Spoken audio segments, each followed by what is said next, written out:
Okay, how to make money online. Happy Wednesday. Give me a second and I'll tell y'all this is my third freaking take. I'm not really crushing it today. I just, like, for my first take was pretty good, but I was like, you know what, I think I can do better. Then my second take, I was like in the middle of it and I was like, oh shit, I better start over. So, how to make money online. Such a good title, you know. And my goal for this video is to be, boom, number one spot on YouTube. How to make money online, boom. I'm going for the number one spot, okay? So, before I get into that, I guess I'll tell you guys something good news. I am getting my computer fixed today, so I'm pretty excited about that. So I'll be able to get back into my code class. And I'm considering building something online, like a new website, where I can possibly start selling something or making money. So that's pretty exciting stuff.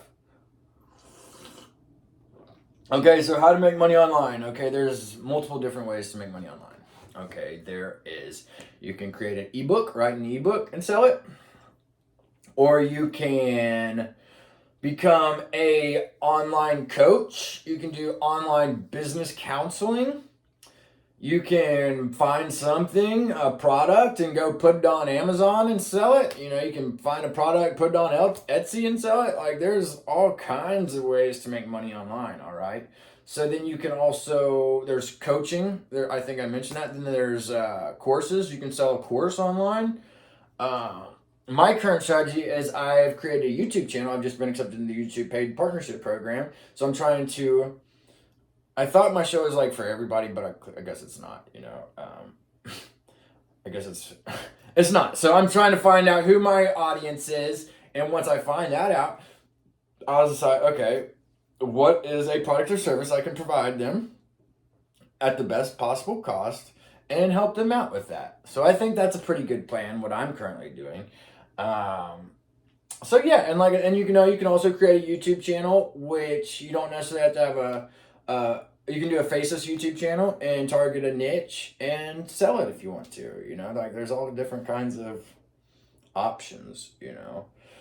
Okay, so yeah, well that's okay, so next.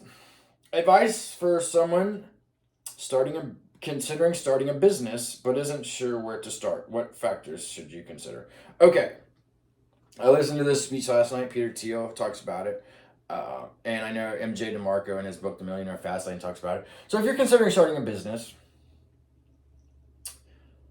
and a lot of people will say, well, I want to start a business. I guess I'm going to start a restaurant. Or I'm going to start a coffee shop, you know? But the thing is about that is like your customer base is freaking tiny, you know? It doesn't matter where you're at. Say if you're in New York City, you know, or LA downtown, you know, and you used to open up a coffee shop. Yeah, you can get a shit ton of customers and you can make a good living. But what if you create something like freaking Airbnb, for example, you know?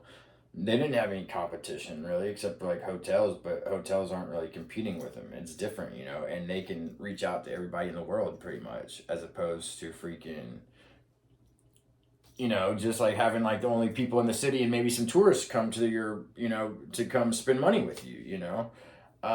So if you're considering like create like an app or something, find something that no one else is doing and find like identify a problem in the world, create an app, and then you'll be able to reach out to you can have millions and millions of clients, you know, as opposed to just the people that come to your shop like or your restaurant occasionally, you know.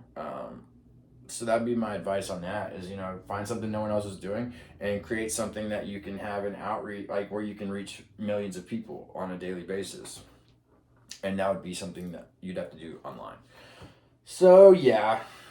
Okay, so next up, is college a good investment? Okay, I've talked about this before. I would say college is a good investment.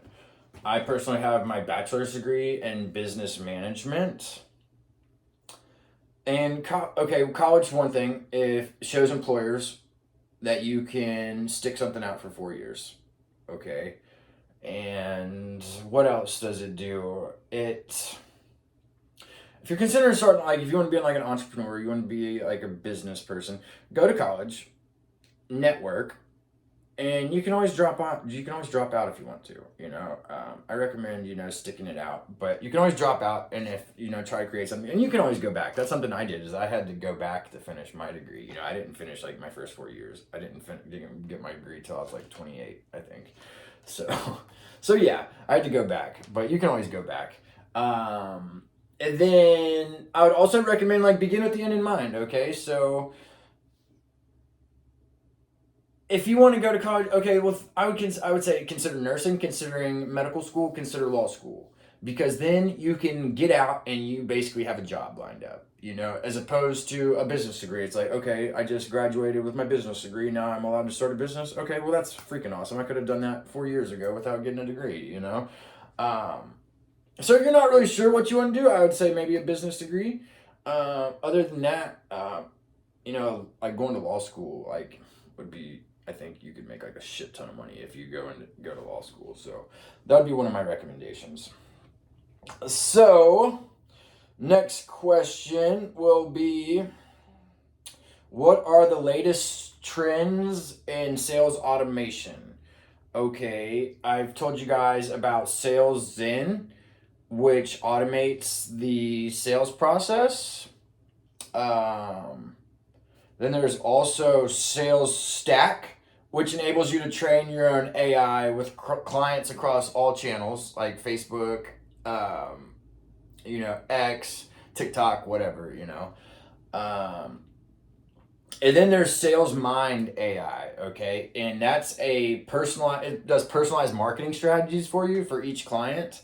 It helps create like targeted marketing campaigns, which is a pretty awesome tool. So yeah. And okay, so do you have any podcast recommendations? Okay, this morning I listened to Marketing School, which was awesome. I listened to This Week in Startups, which was awesome. I listened to the Tim Ferriss Show, which was awesome. I listened to The Game with Hormozy, which is awesome. And then I listened to Work Life with Adam Grant, which was an awesome episode. And I'm currently listening to Chris Dixon's interview on A16 and Z. It's like my third time listening to it. So I highly recommend A16 and Z. It's an awesome podcast as far as like keeping up to date with everything. And obviously I've done breath work already. So next question, we will end with the benefits of implementing cloud computing in business. Okay, I would say first of all, there's cost savings or cost efficiency, because instead of having to buy a bunch of hardware and software like servers, you can just pay like on a subscription basis monthly. So yeah, which will and that can lead to like big time savings as opposed to like having to purchase servers and like all kinds of hardware and stuff like that. So there's that, and then there's also like scalability, because you can scale up and down based on your needs. I'll say that, and then there's also accessibility. It allows your employees to like have access to company data anywhere, anytime, which I feel like is one of the major benefits of cloud computing.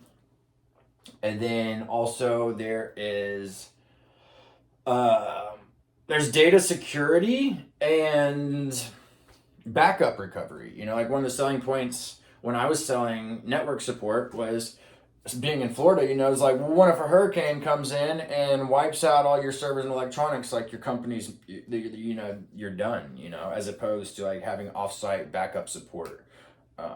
So I feel like implementing cloud computing into your company has many advantages, so I highly recommend that. So anyways, someone's calling me. I'm not sure who it is. I think it's someone coming to see my house. So hopefully we can get this puppy sold pretty soon. So I appreciate you guys taking the time out of your busy schedules to watch my show today. And remember that I love you and that you can be what you will to be.